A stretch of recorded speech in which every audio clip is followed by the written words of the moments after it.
اعوذ باللہ من الشیطان الرجیم بسم اللہ الرحمن الرحیم. پیج 144 سے نمبر 18. تجنب بعض الالفاظ والعبارات والاسماء التي يحبها الشیطان ومنها قول لو. فعن ابی ہریرہ رضی اللہ عنہ قال قال رسول اللہ صلی اللہ علیہ وسلم المؤمن القوی خیر من المؤمن الضعیف وفی کل خیر احرص على ما ينفعك واستعن بالله ولا تعجز وان اصابك شيء فلا تقل لو اني فعلت كان كذا وكذا ولكن قل قدر الله وما شاء فعل فان لو تفتح عمل الشيطان. رواه مسلم. قول تعس الشيطان. عن رجل من الصحابة قال كنت رديف النبي صلى الله عليه وسلم فأثرت دابته فقلت تعس الشيطان. قال لا تقل تعس الشيطان فإنك إذا قلت ذلك تعازم حتى يكون مثل البيت ويقول بقوة سرعته ولكن قل بسم الله فإنك إذا قلت ذلك تصاغر حتى يكون مثل الذبابة. رواہ احمد و ابو داود. قول لو. تجنب بچنا، تجنب اجتناب برتنا، بعض الالفاظ بعض الفاظ سے، والعبارات اور عبارات سے، والاسماء اور ناموں سے، التی وہ جو، یحبها الشیطان پسند کرتا ہے ان کو شیطان، ومنہا اور ان میں سے بعض یہ ہیں. قول لو، لو کہنا، لو کا مطلب کاش، کاش کہنا. فعن ابی ہریرہ، ابو ہریرہ رضی اللہ عنہ اللہ ان سے راضی ہو جائے، ان سے روایت ہے، قال کہتے ہیں قال رسول اللہ صلی اللہ علیہ وسلم، رسول اللہ صلی اللہ علیہ وسلم نے فرمایا، المؤمن القوی، قوی مومن، خیر بہتر ہے، من المؤمن الضعیف کمزور مومن سے، وفی کل خیر اور ہر ایک میں خیر ہے، بھلائی ہے.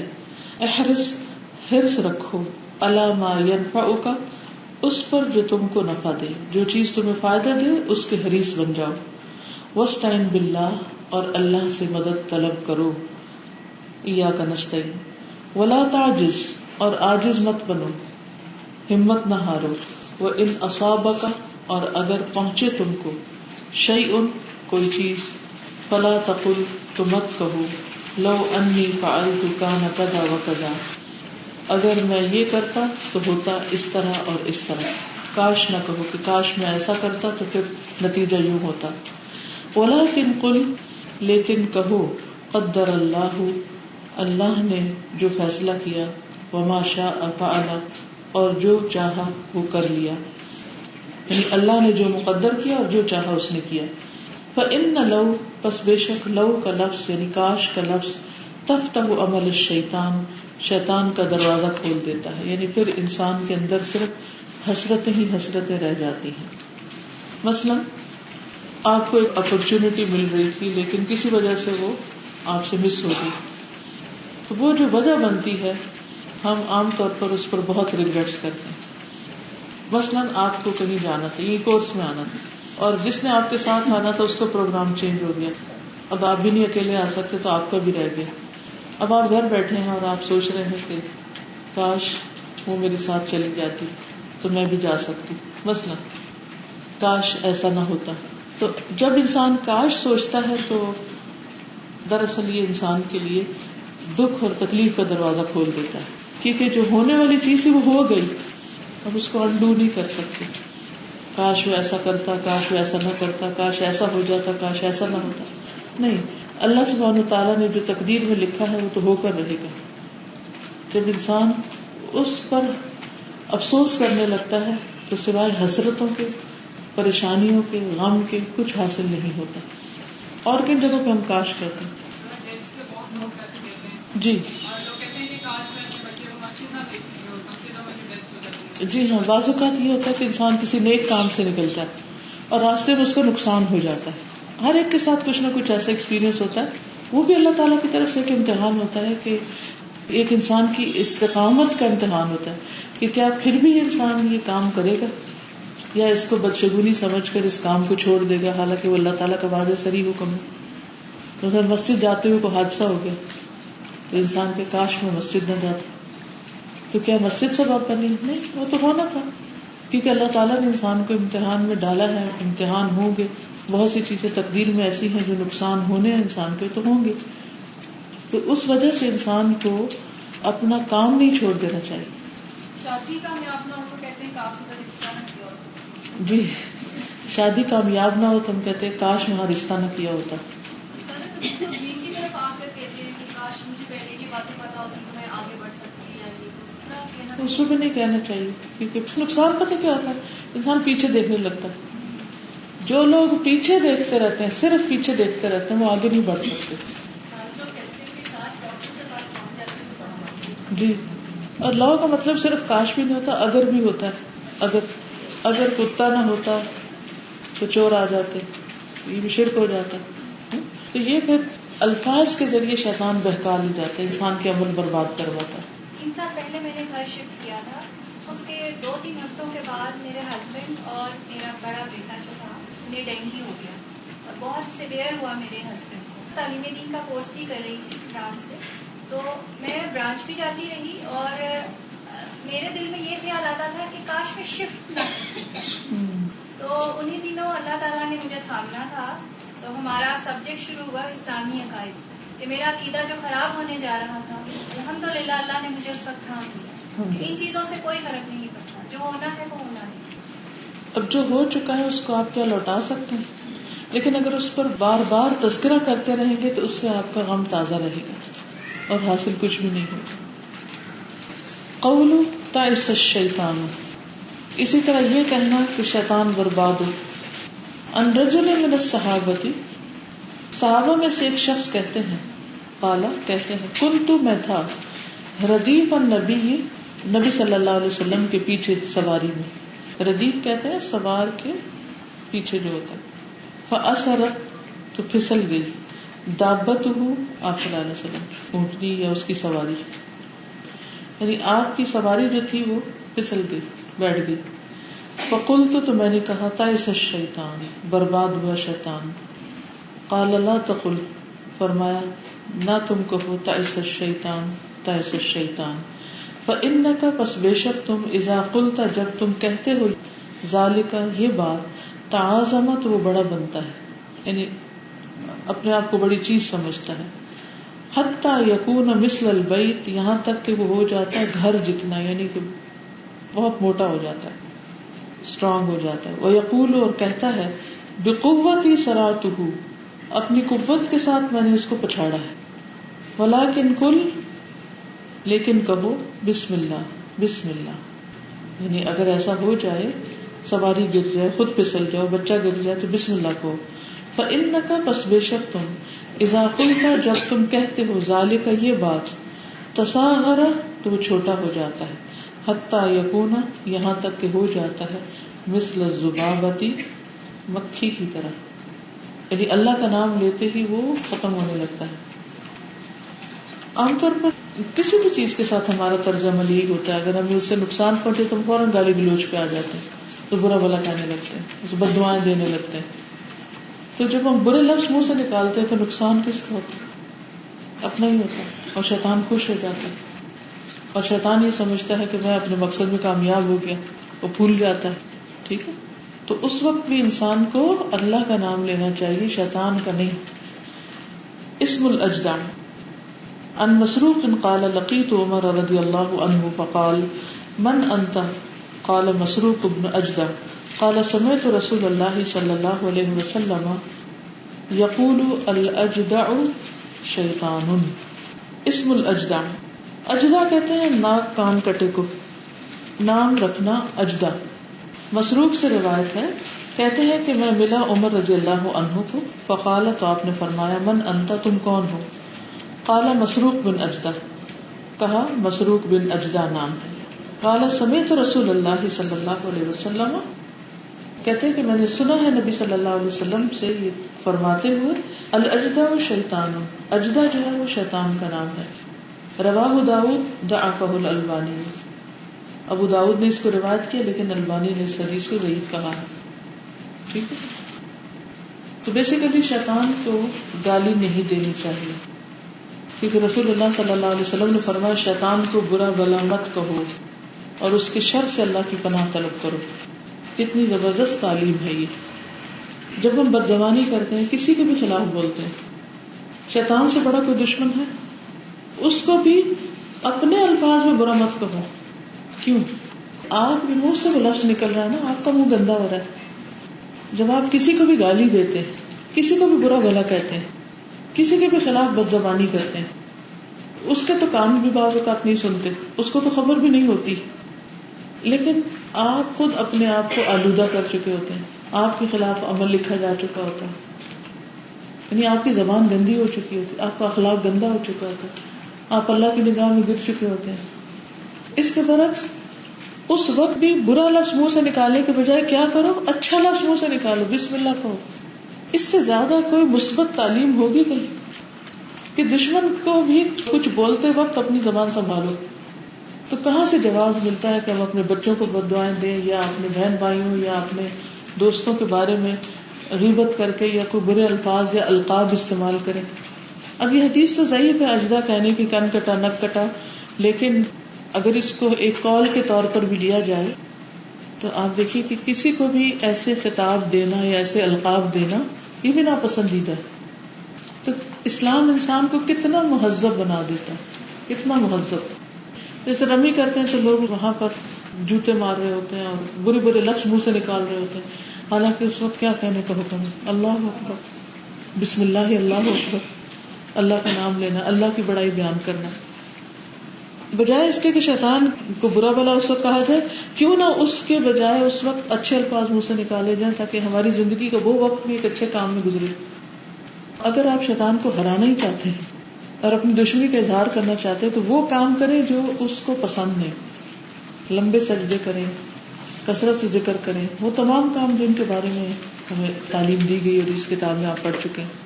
میں تو یہ سوچتی ہوں کہ تربیت کا اتنا اچھا انداز ہے کہ شروع سے ہمیں بتایا جا رہا ہے شیطان برا ہے، یہ کرتا ہے، یہ کرتا ہے، ایسے لگاتا رینٹ پہ کہا جا رہا ہے اس کو تمہیں برا بھی نہیں کہنا، جنہیں اپنی زبان نہیں کرنی، اپنی زبان میں دعوت بھی نہیں دینی چاہیے. کسی کو برا کہہ کے آپ اتنا دعوت دے رہے ہو، بالکل اپنا ہی نقصان کر رہے ہوتے ہیں. جب آپ کوئی لفظ استعمال کرتے ہیں یا کوئی بات سوچتے ہیں تو اس کے بھی اثرات ہوتے ہیں. جو الفاظ آپ بولتے ہیں ان کی تاثیر ہوتی ہے.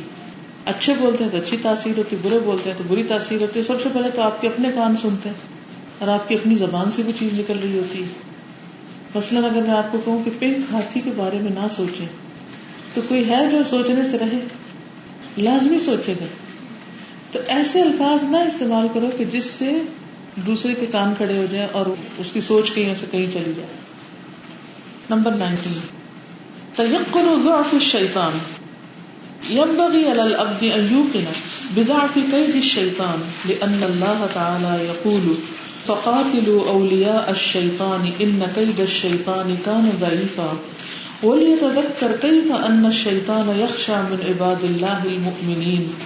فقد قال رسول الله صلى الله عليه وسلم لعمر بن الخطاب إهن يا ابن الخطاب والذي نفسي بيده ما لقيك الشيطان سالكا فجا إلا سلك فجا غير فجك. ومن ضعف الشيطان أنه لا يستطيع فتح باب مغلق. فعن جابر بن عبد الله رضي الله عنهما قال قال رسول الله صلى الله عليه وسلم اغلق الابواب واذكر اسم الله فان الشيطان لا يفتح بابا مغلقا. رواه مسلم. تيقن، یقین کرنا، ضعف الشیطان، شیطان کی کمزوری کا، یعنی اس بات کا یقین ہونا کہ شیطان کمزور ہے. ينبغي چاہیے علی العبد، بندے کو، ان یوقن، کہ یقین رکھے، بضعف الشیطان، شیطان کی کمزوری کا. لأن اللہ تعالیٰ یقول، اللہ تعالیٰ چونکہ فرماتے ہیں، فقاتلوا، پس جنگ کرو، اولیاء الشیطان، شیطان کے دوستوں سے. ان کید الشیطان، بے شک شیطان کی چال، کان ضعیفا، ہے کمزور. ولیتذکر، اور چاہیے کہ یاد رکھے، کیفا، کس طرح، ان الشیطان، بے شک شیطان، یخشی من عباد اللہ المؤمنین، ڈرتا ہے اللہ کے مومن بندوں سے.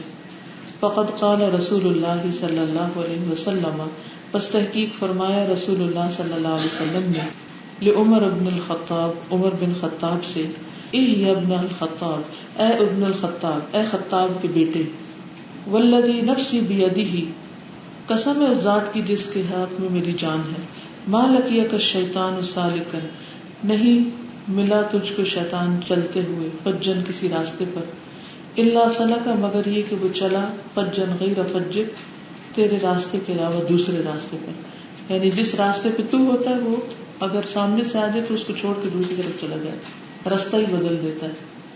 ومن ضعف الشیطان، اور شیطان کی کمزوری میں سے ہے، انہ بے شک وہ، لا یستطیع فتح باب مغلق، نہیں استطاعت رکھتا بند دروازہ کھولنے کا، یعنی شیطان بند دروازہ نہیں کھول سکتا۔ فعن جابر بن عبد اللہ رضی اللہ عنہما، جابر بن عبداللہ رضی اللہ تعالی عنہ کہتے ہیں، قال کہا، قال رسول اللہ صلی اللہ علیہ وسلم، رسول اللہ صلی اللہ علیہ وسلم نے فرمایا، اغلق الابواب، دروازے بند رکھو، واذکروا اسم اللہ، اور ذکر کرو اللہ کا نام، اللہ کا نام لو، فإن الشیطان، پس بے شک شیطان، لا یفتح بابا مغلقا، نہیں کھول سکتا بند دروازہ، یعنی اتنا کمزور ہے کہ بند دروازہ نہیں کھول سکتا۔ یعنی آپ اپنے گھر کو لاک کریں یا الماری کو لاک کریں، کیبنٹ کو لاک کریں، سیف کو لاک کریں، یا کسی بھی چیز کو، تو بسم اللہ پڑھ کے لاک کریں تو اس کو کوئی نقصان نہیں ہوگا، ٹھیک ہے۔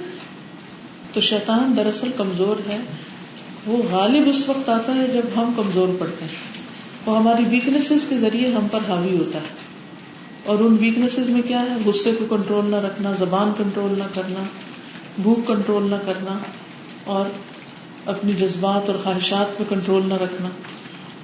تو جب انسان خود پہ کنٹرول نہیں کر سکتا، اپنی جذبات کی روح میں بہہ جاتا ہے، تو پھر نقصان ہی نقصان اٹھاتا ہے، پھر شیطان غالب آ جاتا ہے، پھر وہ بندے کے ساتھ ایسے ہی کھیلتا ہے جیسے بچہ بال کے ساتھ کھیل رہا ہوتا ہے، اس کو پٹکاتا ہے، لڑکاتا ہے، نہ وہ ادھر کا رہتا ہے نہ ادھر کا رہتا ہے، پھر اس کی زندگی میں کوئی مقصد نہیں ہوتا۔ شیطان اس سے جب کھیلتا ہے تو پھر وہ اس کا آلہ کار بن جاتا ہے، پھر اس کے ذریعے دین میں، اس کے ایمان میں، اس کی آخرت میں بگاڑ ہی بگاڑ پیدا کرتا چلا جاتا ہے۔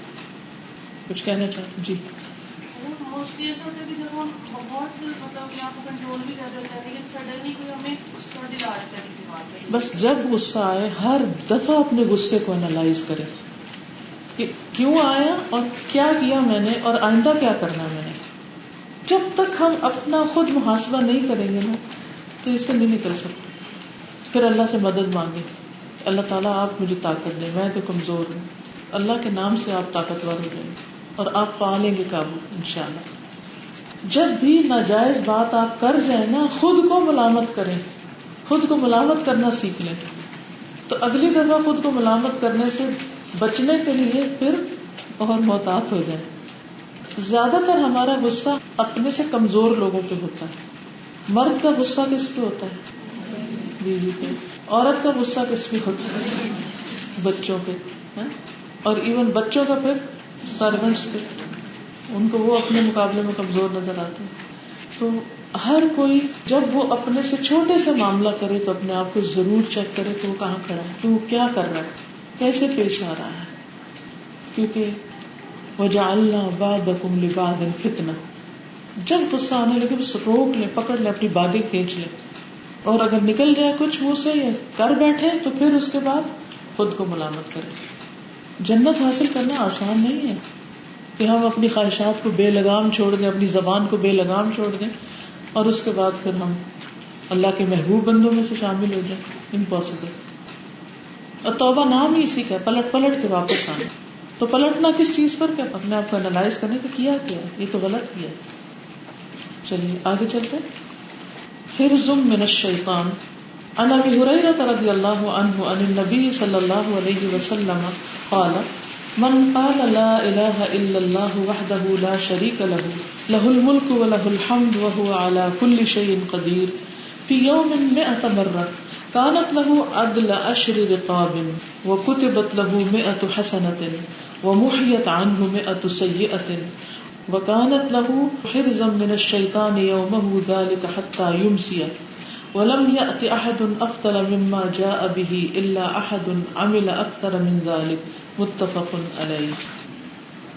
حرص بچاؤ، من الشیطان شیطان سے بچاؤ۔ عن ابی ہریرہ، ابو ہریرہ سے روایت ہے رضی اللہ عنہ، اللہ تعالیٰ ان سے راضی ہو جائیں، عن النبی، نبی صلی اللہ علیہ وسلم سے روایت کرتے ہیں، قال آپ نے فرمایا، من قال، جس نے کہا لا الہ الا اللہ وحدہ لا شریک لہ لہ الملک ولہ الحمد وہو علی کل شیء قدیر، کہ اللہ کے سوا کوئی الہ نہیں، وہ اکیلا ہے، اس کا کوئی شریک نہیں، بادشاہت اسی کی ہے اور تعریف بھی اسی کی، اور وہ ہر چیز پر قدرت رکھتا ہے۔ کتنی بار کہا؟ فی یوم، ایک دن میں، 100 مرۃ، 100 بار، ایک دن میں جو شخص 100 بار یہ کلمہ پڑھ لے، کانت لہو، ہے اس کے لیے، عدلہ برابر، 10 رقاب، 10 گردنیں آزاد کرنے کے، 10 غلام آزاد کرنے، وکتبت لہو 100 حسنہ، اور لکھی جائیں گی اس کے لیے 100 نیکیاں، ومحیت عنہ 100 سیئہ، اور مٹا دی جائیں گی اس سے 100 برائیاں، وکانت لہو، اور ہوگا اس کے لیے، حرزن بچاؤ، من الشیطان شیطان سے، یومہ اس دن، ذالک یہ عمل، حتی یمسی یہاں تک کہ شام ہو جائے، یعنی اس پورے دن کے لیے انسان شیطان سے محفوظ ہو جائے گا۔ ولم یأتی احد، اور نہیں لایا کوئی شخص، افضل بہترین، افضل، مما اس سے جو جاء بہ اس کو لایا، الا احد مگر ایک، عمل اکثر من ذلک جس نے عمل کیا اس سے زیادہ، یعنی کسی شخص کا عمل اس شخص کے عمل سے بڑا نہیں ہوگا سوائے اس کے جو اس جیسا عمل کر کے آئے، یعنی توف پر ہوں گے اس کے اعمال، درجے بڑھنا، اب سب چیزیں اپنی جگہ، لیکن اس کا جو اینڈ آف دا ڈے، اس کا جو خزانہ ہے اعمال نامے کا، وہ سب سے بڑا ہوگا، اس جیسا کسی کے پاس بھی نہیں، سوائے اس کے کہ کوئی شخص ایسا ہی پڑھ کے آئے۔ لیکن شیطان اس کو کتنا مشکل بنا دیتے، تمہارے پاس کہاں وقت ہے۔ آپ ایسا کیجیے، جیسے ابھی ویکینڈ آئے گا تو ویکینڈ پہ کچھ نہ کچھ انسان کو بریک مل ہی جاتی، روٹین سے، روٹین ٹوٹتی ہے تو انسان دوسرے کام بھی سوچتا ہے، ورنہ تو ایک مشین کی طرح چل رہا ہوتا ہے۔ گھڑی رکھ کے تسبیح کریں، یعنی پڑھیں، گھڑی رکھ کے کہ 100 دفعہ پڑھنے میں آپ کو کتنا ٹائم لگا، اور پھر حقیقی معنوں میں اپنے آپ سے پوچھیں کہ کیا واقعی میرے پاس اتنا ٹائم دن میں نہیں؟ پھر دیکھیں کہ کون سا ٹائم آپ نکال سکتے ہیں، کس وقت میں آپ یہ پڑھ سکتے ہیں، اس وقت کو آپ اپنے لیے خاص کریں۔ کوئی کام جیسے آپ سواری کرتے ہیں، ٹریول کرتے ہیں، ڈرائیو کرتے ہیں، یا آپ ایک جگہ سے دوسری جگہ جاتے ہیں، یا آپ ایکسرسائز کرتے ہیں، یا واک کرتے ہیں، کوئی بھی چیز، اس وقت میں آپ اس کو اپنے لیے لازم کر لیں۔ جی کوکنگ کرتے ہیں تو اب آپ دیکھیں، مثلاً آپ نے دیکھا کہ 10 منٹ میں 100 دفعہ ہو جاتا ہے، فار ایگزامپل، یا 20 منٹ میں ہوتا ہے، 15 میں ہوتا ہے، اپنا حساب خود کر لیں، ہر ایک کے پڑھنے کی سپیڈ فرق ہوتی ہے۔ تو جب کوکنگ کرنے لگے تو اب آپ کے ظاہر کوکنگ کر رہے ہیں، کچھ کٹنگ کر رہے ہیں، کچھ ملا رہے ہیں، مکس کر رہے ہیں، تو آپ انگلیاں فارغ نہیں ہیں آپ کی، تو آپ اتنا ٹائم مسلسل پڑھتے رہیں تو کیا ہوگا، ہو سکتا ہے 100 سے زیادہ ہی ہو جائے۔ جیسے آپ 15 منٹ میں 100 دفعہ پڑھ لیتے ہیں تو آپ 16 منٹ پڑھ لیں، 17 منٹ پڑھ لیں، اتنی دیر مقرر کر لیں کہ میں نے کوکنگ کرتے ہوئے یہ کلمہ ہی پڑھتے رہنا، اور بڑا بڑا لکھ کے اپنے کچن میں لگا لیں۔ ہر شخص اپنی روٹین کے مطابق کچھ نہ کچھ کر سکتے ہیں، اس سے زیادہ یعنی کثرت نہیں، یعنی جو شخص یہ 100 دفعہ پڑھے گا وہ سب سے زیادہ عمل کرنے والا ہوگا۔ ہاں کوئی اور اس سے زیادہ پڑھ کے آ جائے تو وہ اس سے آگے نکل جائے گا۔ ٹھیک، یہ کلمہ جو ہے اس کے تھوڑے تھوڑے الفاظ کے فرق کے ساتھ جو مختلف وجہ ہیں، سب کے پڑھنے میں بے پناہ اجر ہے۔ مثلا رسول اللہ صلی اللہ علیہ وسلم نے فرمایا، جو شخص لا الہ الا اللہ وحدہ لا شریک لہ لہ الملک ولہ الحمد یحیی و یمیت، اس میں یحیی و یمیت کا اضافہ ہے، وہو علی کل شیء قدیر، مغرب کے بعد 10 بار پڑھے گا، اللہ تعالیٰ اس کی حفاظت کے لیے اسلحہ بردار فرشتے مقرر کر دیں گے جو صبح تک شیطان سے اس کی حفاظت کریں گے، 10 دفعہ بس شام کو۔ اور اسی طرح آپ نے فجر کے بعد فرمایا جو 10 بار یہ پڑھے، اس میں یحیی و یمیت نہیں، لا الہ الا اللہ وحدہ لا شریک لہ لہ الملک ولہ الحمد وہو علی کل شیء قدیر، تو اللہ تعالیٰ اس کے لیے 10 نیکیاں لکھے گا، 10 برائیاں معاف کرے گا، 10 درجے بلند کرے گا، اور ان کلمات کا ثواب اسماعیل علیہ السلام کی اولاد میں سے 2 غلام آزاد کرنے کے برابر ہوگا. اگر شام کو بھی اسی طرح پڑھے تو یہی اجر و ثواب ملے گا. یہ کلمات صبح تک اس کے لیے شیطان سے حفاظت ثابت ہوگی. ہر نماز کے بعد 20 دفعہ پڑھیں تو تب بھی پورا ہو جائے گا. نمبر 20 الدعاء. والدعاء بجانب الاستعاذة من أنفع الأدوية في دحر الشيطان ونحره، وقد كان النبي صلى الله عليه وسلم كثيرا ما يدعو بالنجاة من شر الشياطين. فعن أبي الأزهر الأنماري رضي الله عنه أن رسول الله صلى الله عليه وسلم كان إذا أخذ مضجعه من الليل قال بسم الله وضعت جنبي اللهم اغفر لي ذنبي وأخسئ الشيطاني وفك رهاني واجعلني في الندي الأعلى. الدعاء، دعا کرنا. والدعاء بجانب الاستعاذة، استعاذہ کے ساتھ ساتھ دعا کرنا جو ہے من انفع الادویہ، سب سے نفع مند دواؤں میں سے ہے. فی دحر الشیطان، شیطان کی ذلت میں، ونحرہ، اور اس کی قربان کرنے میں، یعنی شیطان کو ختم کرنے میں، ذلیل کرنے اور ختم کرنے میں.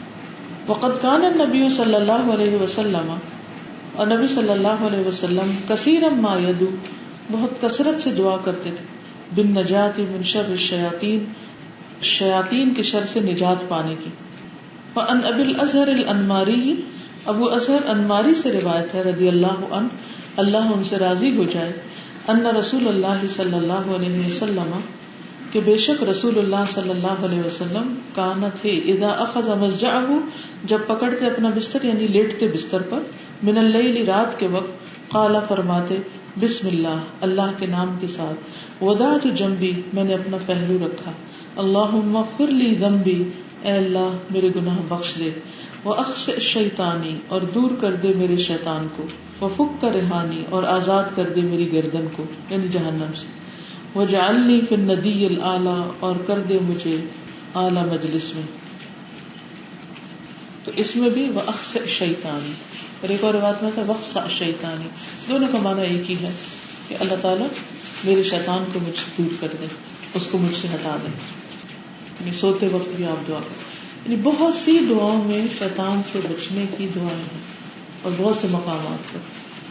اور تو شیاطین کے حملوں سے بچنے کے لیے اللہ تعالیٰ کے تمام اسماء حسنی کے ذریعے دعا کرنا. قعقاع بن حکیم سے روایت ہے کہ کعب الاحبار نے کہا اگر میں چند کلمات نہ پڑھا کرتا تو یہودی مجھے گدھا بنا دیتے. لوگوں نے پوچھا وہ کلمات کیا ہیں؟ اعوذ بوجہ اللہ العظیم الذی لیس شیء اعظم منہ وبکلمات اللہ التامات اللتی لا یجاوزہن بر ولا فاجر وباسماء اللہ الحسنى کلها ما علمت منها وما لم اعلم من شر ما خلق وبرأ وذرأ. اگر آپ کو یہ زبانیں نہیں آتی نا تو آپ ایک چھوٹا اسٹکی نوٹ پہ لکھ کے تو قرآن مجید روز اگر پڑھتے ہیں جو بھی چیز روز پڑھتے ہیں اس پہ لگا لیں تو مس نہیں ہوگی آپ. میں اللہ کے عظیم چہرے کی پناہ مانگتا ہوں جس سے عظیم کوئی اور چیز نہیں، اور اس کے مکمل کلمات کے ساتھ پناہ چاہتا ہوں جن سے کوئی نیک یا بد آگے نہیں بڑھ سکتا، اور اللہ کے تمام اسماء حسنی کے ساتھ پناہ چاہتا ہوں جن کو میں جانتا ہوں جن کو میں نہیں جانتا. کچھ نام تو اللہ کے ہم جانتے ہیں اور کچھ اب استأثرت فی علم الغیب عندک، کہ تیرے غیب کے خزانوں میں تجھے پتا ہے ہمیں نہیں پتا. جیسے نبی صلی اللہ علیہ وسلم کو قیامت کے دن اللہ تعالیٰ ہم کے ایسے الفاظ عطا کریں گے جو اس سے پہلے نہیں دیے گئے ہیں. ان الفاظ سے آپ اللہ تعالیٰ کی حمد و ثنا بیان کریں گے جب شفاعت کریں گے، شفاعت کبریٰ جو. تو کہتے ہیں کہ سارے ناموں کے ذریعے پناہ لیتا ہوں اس چیز کے شر سے جس کو اس نے بنایا، پیدا کیا اور پھیلا دیا. ساری شر آگے بیچ میں، ہر شر سے بچنے کے لیے میں اللہ کی پناہ لیتا ہوں. جی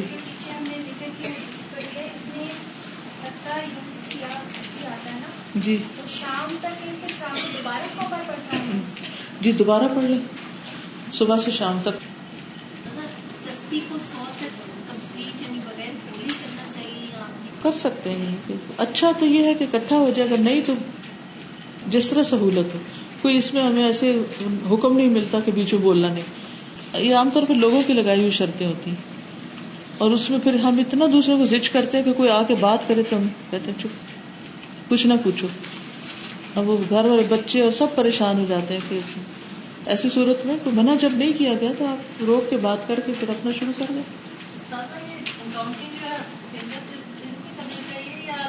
افضل فنگر سے ہے. اور آپ دیکھیے کہ فنگر سے بھی یہ طریقہ، ایک تو یہ نا کہ یہ 3 ہر فنگر پہ ہیں، ٹھیک ہے، ایک تو 3 لکیریں جو پڑی ہوئی ہیں کاؤنٹنگ کے لیے. ایک اور یہ ہے کہ 1 2 3 4 ایک ہو گیا، پھر 1 2 3 کتنے ہو گئے؟ 4 3 7، پھر 1 2 3 کتنے ہو گئے؟ 10. تو ہر انگلی پہ کتنے ہو گئے؟ 10. اور 5 انگلیوں پہ کتنے ہو گئے؟ 50. اور پھر دوبارہ 50 کر لیں تو 100 ہو گئے. تو رائٹ ہینڈ سے پورا 100 ہو جاتا. ورنہ یہ بھول جاتا ہے نا کہ اب 15 کے بعد اگر صرف 15 کرے تو پھر وہ مشکل ہو جاتی. بہتر ہے رائٹ ہینڈ، لیکن اگر آپ کو کوئی کھلبلی مچتی ہو تو منع تو نہیں کیا گیا، لیکن پسندیدہ تو رائٹ ہینڈ ہی ہے. نیکسٹ اگلا پڑھتے ہیں. نمبر 21 ترک السفر وحیدا. فالشیطان یطمع فی الانسان اذا کان وحیدا ویزین له فعل المعاصی والمنکرات وبخاصة اذا کان مسافرا بعیدا عن اہلہ وموطنہ. ولذلك قال النبی صلی اللہ علیہ وسلم الراکب شیطان والراکبان شیطانان والثلاثة رکب. رواہ احمد وحسنہ ابن حجر. وأوصى النبي صلى الله عليه وسلم المسافرين بعدم التفرق إذا نزلوا منزلا للاستراحة أو النوم. فعن أبي ثعلبة الخشني رضي الله عنه قال كان الناس إذا نزلوا منزلا تفرقوا في الشعاب والأودية فقال رسول الله صلى الله عليه وسلم إن تفرقكم في هذه الشعاب والأودية إنما ذلكم من الشيطان. قال فلم ينزلوا بعد منزلا الا انضم بعضهم الى بعض حتى لو بسط عليهم ثوب لعمهم. رواه ابو داود وصححه الحاكم. فانظر رحمني الله واياك كيف كانت استجابة الصحابة لتوجيهات رسول الله صلى الله عليه وسلم. واذا تأملت ذلك عرفت فضل القوم وعرفت كذلك الفرق بينهم وبين من جاء بعدهم. نسأل الله تعالى أن ينجينا من حيل الشيطان ومكائده وأن يجعلنا من عباده المخلصين. وآخر دعوانا أن الحمد لله رب العالمين. ترک السفر وحیدا، اکیلے سفر کرنے کی ممانعت. فالشیطان، پس شیطان، یطمع، طمع رکھتا ہے، امید رکھتا ہے، فی الانسان، انسان کے بارے میں، اذا کان وحیدن، جب وہ اکیلا ہوتا ہے، یعنی اکیلے پر شیطان جلدی غالب آتا ہے، اکیلے انسان پر. وَيُزَيِّنُ لَهُ فِعْلَ الْمَعَاصِي وَالْمُنْكَرَاتِ، اور خوبصورت بناتا ہے اس کے لیے گناہ اور منکر کام، مزین کرتا ہے، برے برے کام اس کو سجھاتا ہے اور اس کے لیے خوبصورت بنا دیتا ہے. کیونکہ انسان جب دوسروں کے ساتھ ہوتا ہے تو اس کا دھیان بٹ جاتا ہے نا، وہ کچھ کرنے لگتا ہے تو اتنے کو اور انٹروڈ کر دیتا ہے، ادھر سے انٹرفیئرنس ہوتی ہے ادھر سے. تو اکثر لوگ غلط کام کرنے کے لیے پھر کیا کرتے ہیں؟ تنہائی اختیار کرتے ہیں، اکیلے بیٹھنا چاہتے ہیں، اکیلے جانا چاہتے ہیں. اور اس سے روکا گیا ہے، ٹھیک، کہ اکیلے گھر میں کوئی اکیلا رہے یا اکیلا سوئے یا اکیلا سفر کرے یا اکیلے کام کرے. اور جماعت پر اللہ کا ہاتھ ہوتا ہے، برکت ہوتی ہے.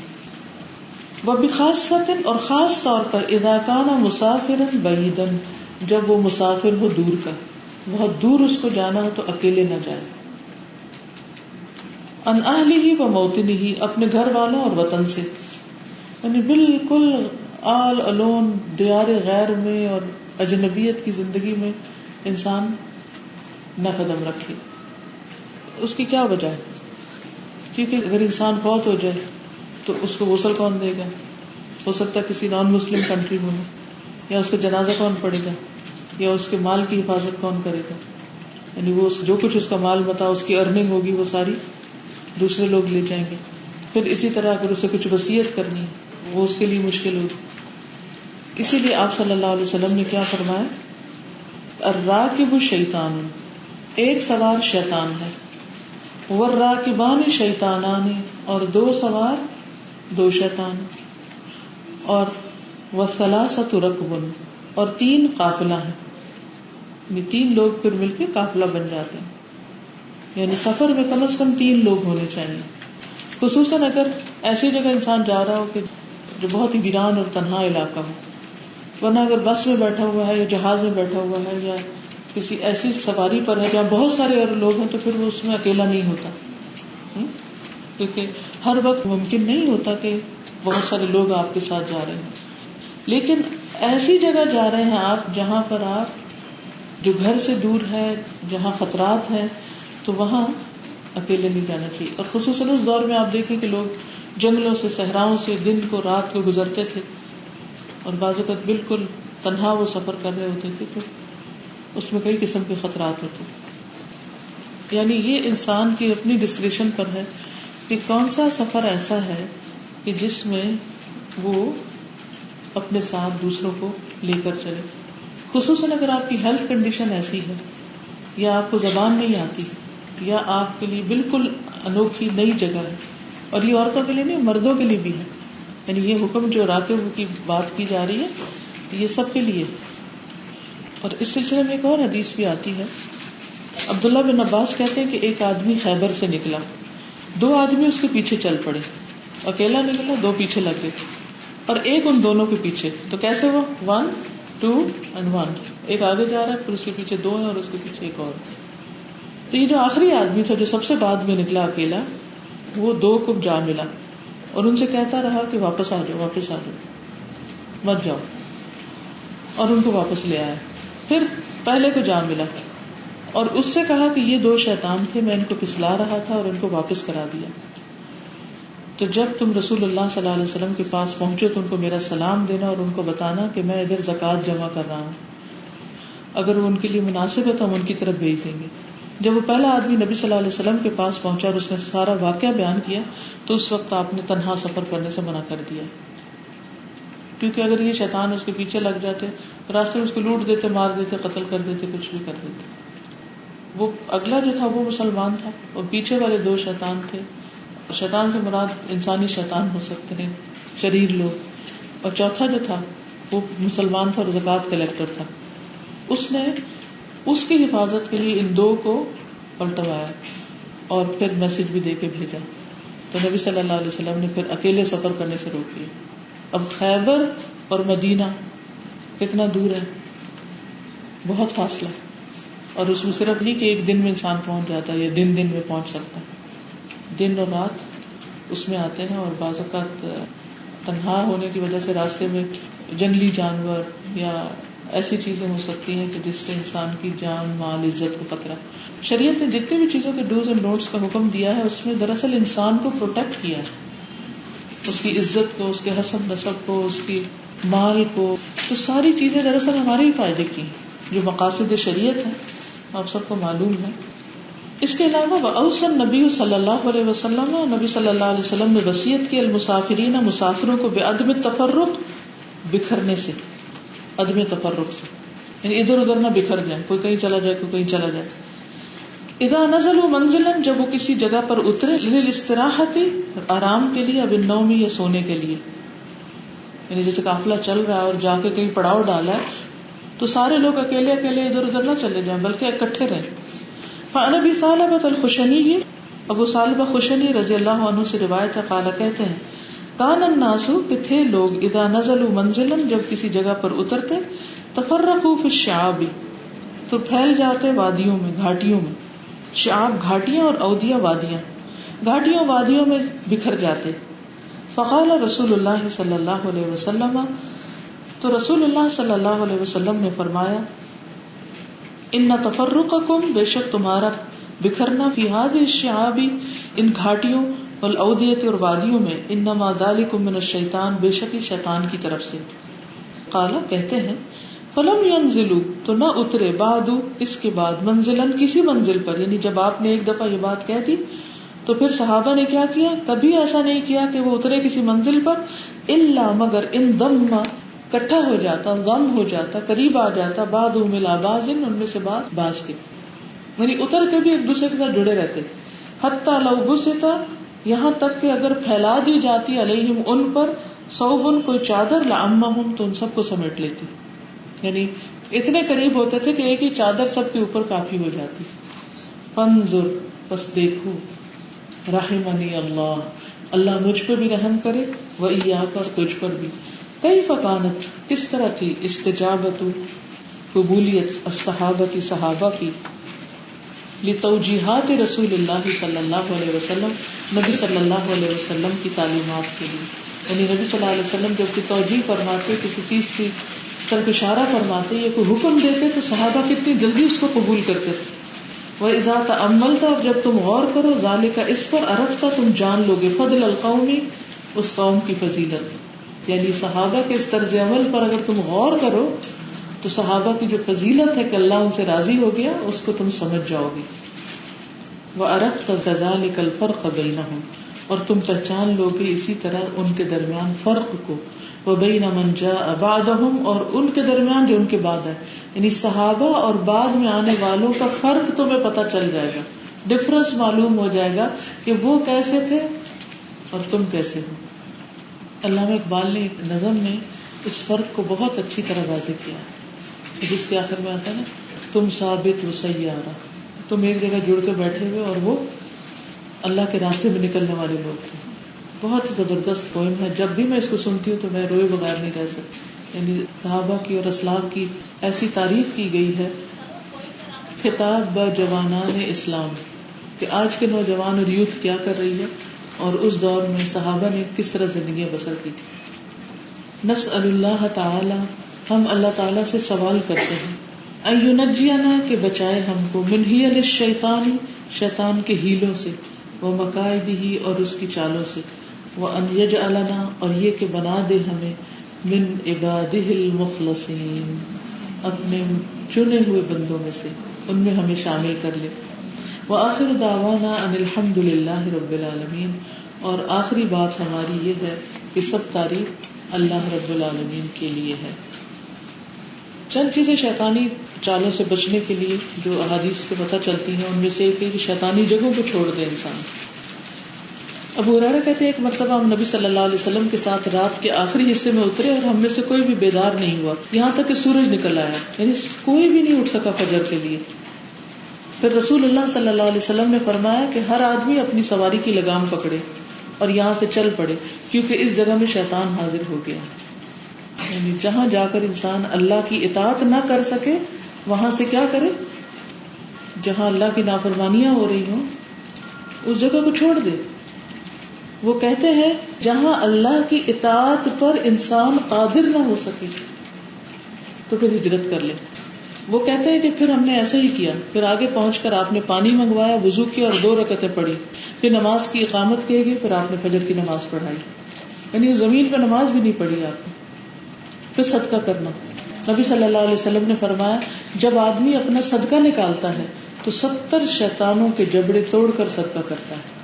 یعنی اتنا نقصان دیتا ہے شیطان کو. شیطان انسان کو صدقہ نہیں کرنے دیتا کیونکہ وہ رد بلا ہے، اللہ کے غضب کو بجاتا ہے، اللہ کے غصے کو ٹھنڈا کرتا ہے، اور اسی طرح انسان کے جو سیئات ہیں ان کو دور کرنے کا ذریعہ ہے. تو شیطان سے بچنا اس لیے بھی ضروری ہے، اور شیطانی کاموں سے اور شیطانی چالوں سے اور شیطانی جگہوں سے، کیونکہ شیطان پر قیامت تک اللہ کی لعنت ہے. تو جو شخص اس کا ساتھ دے گا یا جہاں شیطان حاضر ہوتے ہیں وہاں ہوگا تو پھر انسان اللہ کی رحمت سے دور ہو جائے گا. قرآن مجید میں آتا ہے وَإِنَّ عَلَيْكَ اللَّعْنَةَ إِلَىٰ يَوْمِ الدِّينِ، تو اس لیے ہمارا بچنا اس سے ضروری. پھر اس کا اور اس کے ساتھیوں اور لشکروں کا انجام کیا ہے؟ فَكُبْكِبُوا فِيهَا هُمْ وَالْغَاوُونَ وَجُنُودُ إِبْلِيسَ أَجْمَعُونَ، کہ پھر وہ اور تمام گمراہ لوگ اس میں اوندے منہ پھینک دیے جائیں گے. کس میں؟ جہنم میں، اور ابلیس کے تمام لشکر بھی. تو انسان جہنم سے بچنا چاہتا ہے تو شیطان کی پیروی سے بچنا ہوگا. پھر اسی طرح ایک اور جگہ پر آتا ہے قَالَ اذْهَبْ فَمَن تَبِعَكَ مِنْهُمْ فَإِنَّ جَهَنَّمَ جَزَاؤُكُمْ جَزَاءً مَوْفُورًا، کہ جا تجھے مہلت دی جاتی ہے، پھر اولاد آدم میں سے جو بھی تیرے پیچھے لگے گا تیرے سمیت سب کے لیے جہنم ہی پورا پورا بدلہ ہے. اس لیے بہت ضروری ہے کہ انسان شیطان کا راستہ چھوڑ کر رحمان کا راستہ اختیار کرے اور اللہ کا فرما بردار بندہ بن جائے. اللہ تعالی ہم سب کی اس پر مدد فرمائے. سبحانک اللہم و بحمدک اشہد ان لا الہ الا انت استغفرک و اتوب الیک. السلام علیکم و رحمۃ اللہ وبرکاتہ. استودعکم اللہ دینکم و امانتکم و خواتیم عملکم. وإیاکم.